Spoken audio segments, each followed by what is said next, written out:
না বললাম তুমি পেরে দিও, খুব ভালো খেয়েছে আগের কাঁঠালটা। আবার বৈশালী দিকেও একটু দেবো।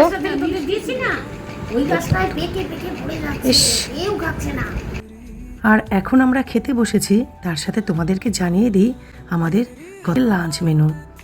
আমি নিয়ে গেছিলাম ছোটো মাছ চচ্চড়ি, অনুবাদী শোলা কচুর বড়া নিয়ে গেছিল, আর শুভ্রা নিয়ে গেছিল শুটকি মাছ বাটা, আর সুস্মিতা দি আমাদের জন্য চটপট বানিয়ে ফেলেছিল গরম গরম ভাত, কাস্টার্ড বানিয়ে রেখেছিল, আর বিকেলে খাওয়ার জন্য দই বড়াও বানিয়েছিল।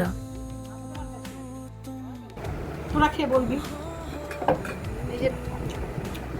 কেমন হয়েছে খাবার? আপনার ভালো লাগছে? কিন্তু আমার মশলাই তো বেরিয়ে গেছে। ফুলছি তো। তুমি তো মা মধ্যমণি হয়ে আছো, তোমারই তো উঠছে।